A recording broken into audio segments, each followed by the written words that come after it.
English speaking course की आज हमारी क्लास नंबर 14 है और इस क्लास के अंदर आप सीखने जा रहे हैं use of model auxiliary verbs. अब मॉडल ऑक्सिलरी वर्ब्स कौन से होते हैं पहले ये देख लेते हैं। Can, could, should, must, may, might, would, will and shall, ये हमारे पास होते हैं मॉडल ऑक्सिलरी वर्ब। अब ये कहाँ पे इस्तेमाल होते हैं, एक मिनट के लिए इस चीज़ को देख लेते हैं। तुम्हें वहाँ ज़रूर जाना चाहिए, क्या वो इंग्लिश बोल सकता है? तुम्हें वहाँ ज़रूर जाना चाहिए, क्या वो इंग्लिश बोल सकता है? तुम जल्दी दफ्तर आ सकते थे, तुम जा सकते हो, क्या मैं अंदर आ सकता हूँ? तो अगर आप देखें कि इसके अंदर हमने एबिलिटी, पॉसिबिलिटी और परमिशन यानी किसी चीज़ के काबिल होना, मुमकिन होना और इजाज़त, इन चीज़ों के बारे में बात की है। तो ऐसे सभी मौक़ों पे हम नॉर्मली मॉडल ऑक्सिलरी वर्ब को इस्तेमाल करते हैं। जैसे अगर हम पहला फिक्रा बनाएं, तुम्हें वहाँ ज़रूर जाना चाहिए, यू मस्ट गो देयर। सो यहाँ पे हम वर्ड मस्ट का इस्तेमाल कर रहे हैं जो कि एक मॉडल ऑक्सिलरी वर्ब है। ओके, सो आज की वीडियो में हम इन सभी अल्फाज यानी मॉडल ऑक्सिलरी वर्ब्स का इस्तेमाल दो तरीकों से सीखेंगे। एक तो हम ये देखेंगे कि कौन सा मॉडल ऑक्सिलरी वर्ब किस जगह पे इस्तेमाल करना चाहिए और दूसरा कि उनको कैसे इस्तेमाल किया जाए, राइट। और अगर आप ये लेक्चर PDF फॉर्मेट में हासिल करना चाहते हैं तो डिस्क्रिप्शन में दिए गए लिंक पे क्लिक करके आप बिल्कुल फ्री हासिल कर सकते हैं। तो चलिए अब इस लेसन को स्टार्ट करते हैं और हम सीखते हैं इन सभी ऑक्सिलरी वर्ब्स का इस्तेमाल। सबसे पहले हमारे पास है कैन। अब जो वर्ड कैन है इसका इस्तेमाल मुख्तलिफ तरीके से होता है। एक चीज़ मैं आपको पहले क्लियर कर दूं कि हर मॉडल ऑक्सिलरी वर्ब मल्टीपल जगहों पे इस्तेमाल होता है, ठीक है। इसीलिए मैंने आपके सामने बिल्कुल वाज़ेह तौर पे एक टेबल में उनको इस्तेमाल करने का मौका और उसकी एक एग्जांपल आपके सामने रख दी है। एबिलिटी यानी किसी भी चीज़ को करने की जो काबिलियत होती है, यानी मैं ये कर सकता हूँ, वो ये कर सकती है, ठीक है। ये सब जो चीज़ें हैं वो आती हैं काबिलियत के अंदर, एबिलिटी। प्रेजेंट के अंदर यानी मौजूदा वक्त में एक इंसान की क्या एबिलिटी है, वो क्या कर सकता है, इसको बयान करने के लिए हम इस्तेमाल करते हैं can. I can speak English, I can speak English. Very simple, मैं इंग्लिश बोल सकता हूँ, ये आपकी काबिलियत है, तो आप इसको कैन का इस्तेमाल करके एक्सप्रेस कर सकते हैं। सादा सा स्ट्रक्चर हमारे पास क्या है कि आपका सब्जेक्ट शुरू में आएगा, उसके बाद आप कैन लगाएंगे और देन आप प्रेडिकेट लगाएंगे। अगर आपके लिए ये अल्फाज नए हैं यानी सब्जेक्ट क्या होता है, प्रेडिकेट क्या होता है, तो आपको ये कोर्स शुरू से देखना चाहिए यानी क्लास नंबर 1 देखनी चाहिए जिसमें मैंने ये सब चीज़ें एक्सप्लेन की हैं। पॉसिबिलिटी, किसी भी चीज़ का मुमकिन होना, यानी ये मुमकिन है कि इस तरह हो जाए, मुमकिन है ऐसा हो जाए। Suppose it can rain today, it can rain today. Very simple, आज बारिश हो सकती, यानी आज बारिश होने की पॉसिबिलिटी मौजूद है, मुमकिन है कि आज बारिश हो। It can rain today. Okay, permission, इजाज़त लेना और देना, इसके लिए भी हम इस्तेमाल करते हैं कैन को। लेकिन आप यहाँ पे एक लफ्ज़ का डिफरेंस देख रहे होंगे, ऊपर मैंने दोनों जगहों पे लिखा है प्रेजेंट फॉर्मल, प्रेजेंट फॉर्मल, और यहाँ पे मैंने लिखा है प्रेजेंट इनफॉर्मल। अब इजाज़त लेने के लिए आप 3 से 4 मुख्तलिफ मॉडल ऑक्सिलरी वर्ब का इस्तेमाल कर सकते हैं, जैसे कैन, कुड और वुड। तीनों तरीक़ों से आप इजाज़त ले सकते हैं। तो कुछ उनमें फॉर्मल वेज होते हैं, कुछ इनफॉर्मल होते हैं। अब इनफॉर्मल में वो ज़्यादा पोलाइट वे नहीं है, जैसे कैन का इस्तेमाल करते हुए इजाज़त लेना या देना पोलाइट नहीं है, लेकिन आप इस तरीक़े को इस्तेमाल कर सकते हैं। डिपेंड करता है कि आप ये तरीका किसके लिए इस्तेमाल कर रहे हैं। Can I use your laptop? Yes, you can use my laptop. Perfect. अब इस तरीके से आप इजाज़त लेने देने के लिए कैन का इस्तेमाल कर सकते हैं। रिक्वेस्ट यानी दरख्वास्त करना। अब अगैन ये कोई पोलाइट या फॉर्मल वे नहीं है दरख्वास्त करने का, लेकिन इस्तेमाल किया जा सकता है। यहाँ पे बेहतर एक पोलाइट, एक इखलाकी और ज़्यादा जो गुफ्तगू का नरम लहजा है वो होगा कुड या वुड का इस्तेमाल करके, जो कि लेक्चर में आगे चल के मैं आपको ज़रूर सिखाऊंगा। Offer, can I help you, यानी जब आप किसी को मदद की पेशकश करेंगे, present and then help, right. जब आप किसी को मदद की पेशकश करेंगे तो उस वक्त आप कैन का इस्तेमाल करेंगे। Can I help you, can I help you. अब यहाँ पे दो तरीके से हम कैन का इस्तेमाल करेंगे, प्रोहिबिशन एंड इनेबिलिटी। प्रोहिबिशन मतलब किसी चीज़ से मना करना, एंड इनेबिलिटी मतलब किसी चीज़ के काबिल ना होना। तो मना कैसे करेंगे, you can not go, you can not play, you can not swim, यानी आपको इजाज़त नहीं है ये काम करने की, आप ये नहीं कर सकते, आप काबिल नहीं हैं उस काम करने के, तो उस वक्त आप इस्तेमाल करेंगे इसको। I can not speak English, I can not swim, मैं तैर नहीं सकता, यानी मैं तैरने के काबिल नहीं हूँ। ओके, कैन का इस्तेमाल करते हुए हम क्वेश्चन कैसे करेंगे इस चीज़ को देख लेते हैं। जैसे एबिलिटी यानी काबिलियत, can you speak English, yes I can speak English, या अकेला आप ऐसे भी कह सकते हैं I can speak English. Can it rain today, यानी क्या पॉसिबल है कि आज रेन हो, it can rain today. Can I use your book, yes you can use my book. Can you close the door, दोनों तरीके से आप इस बात का जवाब दे सकते हैं, हाँ या ना में। Can I help you, yes please, please कर दे, नो थैंक्स, नहीं नहीं शुक्रिया। दोनों तरीके से आप कैन का इस्तेमाल करेंगे, ठीक हो गया।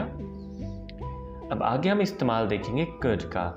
अब कुड और कैन में बहुत चीज़ें जो हैं वो मिलती जुलती हैं, लेकिन कुछ डिफरेंसेस भी हैं। सबसे पहले ये भी काबिलियत के लिए इस्तेमाल की जा सकती है, लेकिन दोनों तरीके से, पास्ट और प्रेजेंट दोनों में। Okay, I could speak English in school, I could speak English in school, यहाँ पे हम पास्ट की बात कर रहे हैं, यानी जब मैं स्कूल में होता था तो मैं इंग्लिश बोल सकता था। I could speak English in school, right. I could run when I was doing gym, जब मैं जिम कर रहा तब मैं दौड़ सकता था, ठीक है। तो क्या हुआ कि आप माजी के अंदर अपनी किसी काबिलियत का जिक्र कर रहे हैं कि आप इस काबिल थे माजी में, उसके अंदर आप कुड का इस्तेमाल कर सकते हैं। प्रेजेंट में भी आप इसका इस्तेमाल कर सकते हैं काबिलियत शो करने के लिए, जैसे वो इस काबिल है, अली इस काबिल है कि वो अभी हमें लूडो में हरा सकता है। Ali could beat us in Ludo right now, Ali could beat us in Ludo right now, Ali अभी हमें लूडो में हरा सकता है, ठीक है। तो यहाँ पे आप कैन या कुड दोनों में से जिस मर्ज़ी का इस्तेमाल करें, डिपेंड करता है। अगर आप अपने फ़िक्रे की सेंस वाज़े कर रहे हैं तो आप कैन या कुड में से कोई भी इस्तेमाल कर सकते हैं। अगर आप वाज़े नहीं कर रहे कि आप किस ज़माने की बात कर रहे हैं, तो आप कोशिश करें कि आप कैन का इस्तेमाल करें प्रेजेंट के लिए और कुड का इस्तेमाल करें पास्ट के लिए। शायद ये लंबी सी बात आपको वाज़े तौर पे समझ नहीं आई होगी, तो मैं मिसाल दे देता हूँ। आई कैन स्पीक इंग्लिश, अगर आप सिर्फ इस फिक्रे को यहाँ तक रोक दें तो इसका क्या मतलब बनेगा कि मैं इंग्लिश बोल सकता था पास्ट में, वाज़े सेंस बनती है। अगर आप प्रेजेंट में इंग्लिश बोल सकते हैं, लेकिन आप ये सोचें कि यार कुड का इस्तेमाल तो हम प्रेजेंट और पास्ट दोनों के लिए कर सकते हैं, तो मैं ऐसा क्यों नहीं कह सकता आई कुड स्पीक इंग्लिश। लेकिन अगर आप गौर करें तो आई कुड स्पीक इंग्लिश के अंदर आप कोई वाज़े नहीं कर रहे कि आप किस ज़माने की बात कर रहे हैं, ठीक है। अगर आप यहीं पे कह दें I could speak English right now, I could speak English in front of these people, मैं इन लोगों के सामने इंग्लिश बोल सकता, तो उस वक्त आप कहेंगे बोल सकता हूँ, आप कुड का इस्तेमाल कर सकते हैं, ठीक है। अदरवाइज़ अगर आप ज़माना यानी टेंस वाज़े नहीं कर पा रहे कि आप किस वक्त की बात करें, तो कोशिश करें कैन की जगह पे ही कैन का इस्तेमाल करें और कुड की जगह पे कुड का इस्तेमाल करें, इनको आप मिक्स ना करें। अगला है पॉसिबिलिटी, मुमकिन होना। अब पॉसिबिलिटी को पास्ट, प्रेजेंट, फ्यूचर तीनों वेज में आप कुड का इस्तेमाल करके एक्सप्रेस कर सकते हैं। I could pasta exam. Passed. I could pass the exam. मैं एग्ज़ाम पास कर सकता था. पास्ट की आपकी एबिलिटी है. Ahmad could be in Lahore right now. Ahmad इस वक्त लाहौर हो सकता है. मुमकिन है अहमद इस वक्त लाहौर हो. लेकिन यहाँ पे अगर आप गौर करें तो उसने राइट नाउ लिख के ये वाज़ेह कर दिया है कि मैं मौजूदा वक्त की बात कर रहा हूँ. अगर आप सिर्फ ये कहते Ahmed could be in Lahore, Ahmed Lahore में हो सकता था, इससे ये सेंस जाएगी. अगर आपने साथ राइट नाउ लगा दिया है तो आपने कहा है कि possibility in present. It could rain today. आज बारिश हो सकती है. It could rain today. Future. ठीक है. अब इजाज़त लेने देने के लिए भी आप कुड का इस्तेमाल कर सकते हैं. Could I use your laptop? Could I use your laptop? Yes, you could use my laptop. Yes, you could use my laptop. Right? Request करने के लिए, अब यहाँ पे रिक्वेस्ट अगर आप इस अंदाज में करते हैं तो ये बहुत पोलाइट वे होगा. Could you please teach me how to speak English? Could you please teach me how to speak English? क्या आप मेहरबानी करके मुझे सिखा सकते हैं कि इंग्लिश कैसे बोलते हैं? Could you please open the door? Could you please open the door? क्या आप मेहरबानी करके दरवाज़ा खोल सकते हैं? तो आप खुद अंदाज़ा लगा सकते हैं कि ये कितना एक पोलाइट वे है. तो रिक्वेस्ट करने का सबसे पोलाइट वे ये है कि आप उसमें कुड यू प्लीज़ का इस्तेमाल करें. ठीक हो गया. अब आगे हम स्टडी करेंगे शुड का इस्तेमाल. शुड हम यूज़ करते हैं जब हम कहना चाहते हो कि आपको ये करना चाहिए या करना चाहिए था. अब ये दोनों वेज में ये फ्यूचर और फ्यूचर, प्रेजेंट और पास्ट के लिए भी इस्तेमाल किया जाता है. तो इसको मैंने 3 हिस्सों में डिवाइड कर दिया है. Simple, negative and interrogative. यानी सादा, मनफी और सवालिया. सादा फिक्रात बनाते वक्त आप इस्तेमाल करेंगे subject plus should plus predicate. You should come to school. You should come to school. अब ये है प्रेजेंट के लिए. You should come to school. Present के लिए तुम्हें स्कूल आना चाहिए. You should play cricket. You should walk every day. You should work out. You should, और आगे आप जो मर्ज़ी लगाते जाएं. जिस काम करने के आप किसी को मशवरा देना चाहते हो, सजेस्ट करना चाहते हो कि तुम्हें ये करना चाहिए. अगर आप ये कहना चाहते हैं कि आपको ये करना चाहिए था, यानी आप ये कहते हैं कि पास्ट में आपको ये करना चाहिए था, तो उस वक्त आप यूज़ करेंगे subject plus should have plus predicate. यानी उसमें सब्जेक्ट प्लस शुड हैव आ जाएगा, और जब हैव आएगा तो जाहिर बात है वहाँ पे आप थर्ड फॉर्म का इस्तेमाल करेंगे. Subject plus should have plus predicate. You should have gone to office. You should have gone to office. You should have joined that office. You should have taken class yesterday. तुम्हें कल class लेनी चाहिए थी. यानी जब आप ये कहना चाहते हो कि तुम्हें ये काम करना चाहिए था, तो उस वक़्त आप इस तरह इसको इस्तेमाल करेंगे शुड को. नेगेटिव में subject plus should not plus predicate. यानी आपको ये नहीं करना चाहिए. You should not come to school. You should not come to school. Ali should not drink cold drinks. Ali should not drink cold drinks. ठीक है. तो अली को कोल्ड ड्रिंक नहीं पीनी चाहिए. तुम्हें स्कूल नहीं आना चाहिए. आप उसको मशवरा दे रहे हैं कि आपको ये नहीं करना चाहिए. अगर आप यही बात माजी में करना चाहें कि तुम्हें ये नहीं करना चाहिए था, तो उस वक्त आप इस्तेमाल करेंगे subject plus should not have plus predicate. यानी हमारा ये दूसरा structure. You should not have left that job. Ahmed should not have insulted her. Ahmed को उसकी इंसल्ट नहीं करनी चाहिए थी. तुम्हें ये जॉब नहीं छोड़नी चाहिए थी. इंट्रोगेटिव यानी सवालिया की बात करें तो आपने सिंपली इस मॉडल ऑक्सिलरी वर्ब को शुरू में लगा देना है. Should plus subject plus predicate. Should I start this job. Should I come to school. Should I walk every day. Should I join the gym? Should I work out? Should I learn English? किसी भी तरह से आप इसका इस्तेमाल कर सकते हैं. should plus subject plus have plus predicate, इसका इस्तेमाल आप करेंगे उस वक़्त जब आप कहना चाहें, यानी एक सवाल करना चाहें कि क्या माजी में मुझे ये करना चाहिए था, यानी क्या मुझे ये करना चाहिए था। Should I have started the job? Should I have insulted her? Should I have joined the office? Should I have joined the gym? किसी भी तरह आप इसका इस्तेमाल कर सकते हैं, राइट। मूव करते हैं हमारे नेक्स्ट मॉडल ऑक्सिलरी वर्ब की तरफ, जो कि है मस्ट। मस्ट आप उस वक़्त इस्तेमाल करते हैं जब कोई काम करना आपकी फ़र्ज़, मजबूरी, आपके लिए इंतहाई ज़रूरी हो, और उसके साथ साथ ज़रूरत के इजहार के लिए भी आप इसका इस्तेमाल करते हैं, ठीक है।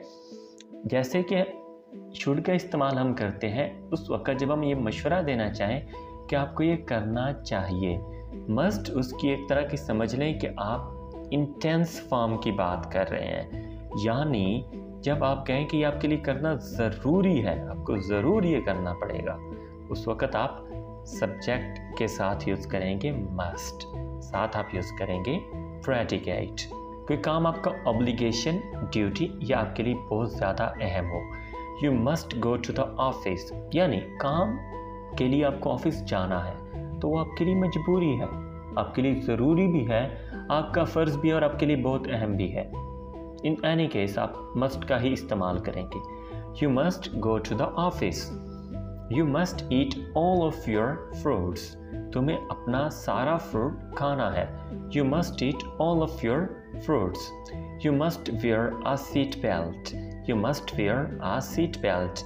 अब ये आपके लिए इंतहाई ज़रूरी भी है, आपका फ़र्ज़ भी है कि आप एक अच्छे शहरी होने के नाते सीट बेल्ट बांध के रखें। You must wear a seat belt.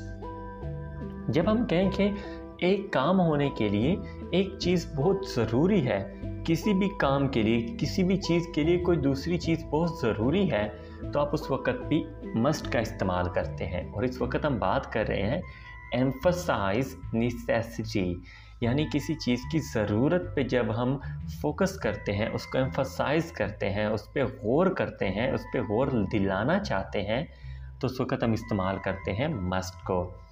Water must need heat to boil, यानी पानी को ज़रूर हीट चाहिए बॉयल होने के लिए, यानी उसकी ज़रूरत है। Students must study if they want to get good grades, अगर स्टूडेंट अच्छे नंबर लेना चाहते हैं तो ज़रूरी है कि वो स्टडी करें, उनके लिए स्टडी करना बहुत ज़रूरी है। पॉसिबिलिटी, परमिशन और विशेज़, तीनों के लिए हम इस्तेमाल करते हैं मे को। अब पॉसिबिलिटी यानी ये काम हो सकता है, उसके लिए हम इस्तेमाल करेंगे may. Ayesha may be upset with you. अब जब हम प्रेजेंट की बात करते हैं तो हम इस्तेमाल करेंगे मे बी या मे। दिस मे हैपन, ये हो सकता है। इट मे रेन, बारिश हो सकती है। Ayesha may be upset with you, हो सकता है आयशा तुम्हारे साथ नाराज़ हो। ओके, इस तरह हम इसको इस्तेमाल करते हैं प्रेजेंट में। You may have hurt her feelings, you may have hurt her feelings. अब यहाँ पे आप गौर करें, हमने मे के साथ हैव का इस्तेमाल किया है। मे और हैव इनको जब मिला के इस्तेमाल करेंगे तो हम कहेंगे कि पास्ट में ये काम आपने हो सकता है किया हो, ठीक है। You may have hurt her feelings, ठीक है। You may have done this to her, हो सकता है तुमने उसे किया हो, उसके साथ ये किया हो। You may have spilled water, हो सकता है तुमने वाटर गिराया हो, पानी गिराया हो। This business may gate shut down next year. अब यहाँ पे हम फ्यूचर की बात कर रहे हैं, नेक्स्ट ईयर और may be in any way. हम अगर फ्यूचर के साथ मे का इस्तेमाल करेंगे तो उसका क्या मतलब होगा कि मुस्तकबिल में ये काम हो सकता है, पॉसिबल है। इजाज़त यानी परमिशन, इंतहाई पोलाइट और फॉर्मल वे में, यानी इनफैक्ट ऑफिस टीचर्स के सामने, अपने बॉस के सामने, अपने किसी सीनियर से, in fact your parents, your elders, जब उनसे आप इजाज़त लेने के लिए इस्तेमाल करेंगे तो बेस्ट ये है कि आप मे का इस्तेमाल करें। May I come in? Yes you may. May I use your pen? Yes you may. अब यहाँ पे भी आप देखें, आप इजाज़त लेने और देने दोनों के लिए इस्तेमाल कर रहे हैं। अब अगर आपसे कोई पूछता है मे आई कम इन, तो आप सिंपली ये भी कह सकते हैं यस, और आप ये भी कह सकते हैं यस यू मे, ठीक है। दोनों तरीके से आप उसको रिस्पॉन्ड कर सकते हैं। विशेज़ यानी जब आप किसी के लिए ख्वाहिशात का इजहार करें। May God bless you, may you get good marks. ठीक है, इस तरह आप विशेज़ के लिए मे का इस्तेमाल करते हैं। नेक्स्ट हमारा वर्ड है माइट। अब माइट का इस्तेमाल हम उस वक़्त करते हैं जब किसी चीज़ की पॉसिबिलिटी हो लेकिन वो मे से कम हो। ठीक है, वो मे से कम हो, तो इस सूरत में हम इस्तेमाल करेंगे माइट को। जैसे Ayesha may be upset with you, Ayesha may be upset with you. अब यहाँ पे हम पॉसिबिलिटी की बात करें तो यानी हम कह सकते हैं कि 70% ये चांस है कि आयशा तुम्हारे साथ नाराज़ है। और अगर वहीं पे हम माइट भी का इस्तेमाल कर लेंगे, माइट का इस्तेमाल कर लेंगे, Ayesha might be upset with you, present की बात कर रहे हैं और हम कह रहे हैं कि इस चीज़ के 40% चांसेस हैं। ठीक, इसी तरह you might have hurt her feelings, तो पास्ट के अंदर यानी 40% ये चांस है कि तुमने उसकी फीलिंग्स को हर्ट कर दिया है। This business might get shut down next year. अब यहाँ पे अगर देखें मे के साथ वो कितना था, हमने सेम फिक्रा मे भी इस्तेमाल किया है। This business may gate shut down next year, तो इसकी ज़्यादा पॉसिबिलिटी यानी 70% चांस। तो उसी फिक्रे को अगर हमने माइट के साथ इस्तेमाल किया है तो हमने कम पॉसिबिलिटी यानी 40% चांस, 30% चांस की बात की है। नेक्स्ट हम इस्तेमाल करते हैं वुड का। वुड को हम कहाँ पे इस्तेमाल करेंगे? जब हम रिक्वेस्ट करना चाहें, कोई चीज़ ऑफ़र करना चाहें या माजी के अंदर किसी हैबिट की बात करें। रिक्वेस्ट किस तरह करेंगे? Would you lend me your camera please, would you lend me your camera please. हम कहते हैं ना, क्या प्लीज़ आप ऐसा करेंगे, प्लीज़ आप ऐसा करेंगे, मेहरबानी करके आप ऐसा करेंगे।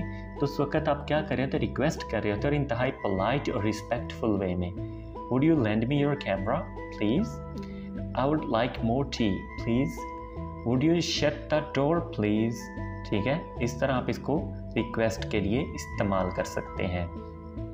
किसी चीज़ की आप पेशकश कर रहे हैं, would you like some more tea, I would help you with English, मैं तुम्हें इंग्लिश में मदद करूँगा, आप उसको ऑफ़र कर रहे हैं। हैबिट इन द पास्ट, अगर आप पास्ट के टेंस के साथ इस तरह वुड का इस्तेमाल करेंगे तो आप उस वक़्त क्या कहना चाह रहे होंगे कि मैं ये किया करता था पास्ट में। When I was at school, past की बात हो रही है। I would get up before everyone else, जब मैं स्कूल में होता था तो मैं सबसे पहले उठ जाया करता था। I would go for cycling when I was in Islamabad, जब मैं इस्लामाबाद में होता था मैं साइकिलिंग के लिए जाता था। इस तरह आप वुड का इस्तेमाल कर देते हैं। ये था हमारा आज का लेसन। आई होप आपके लिए काफ़ी हेल्पफुल रहा होगा। I know this is a long lecture but ये बहुत बहुत इम्पोर्टेंट है आप लोगों के लिए। आज के लिए इतना ही। अगर आपको ये वीडियो अच्छी लगी है तो वीडियो को लाइक करें, चैनल को सब्सक्राइब करें और वीडियो को दोस्तों के साथ शेयर ज़रूर करें।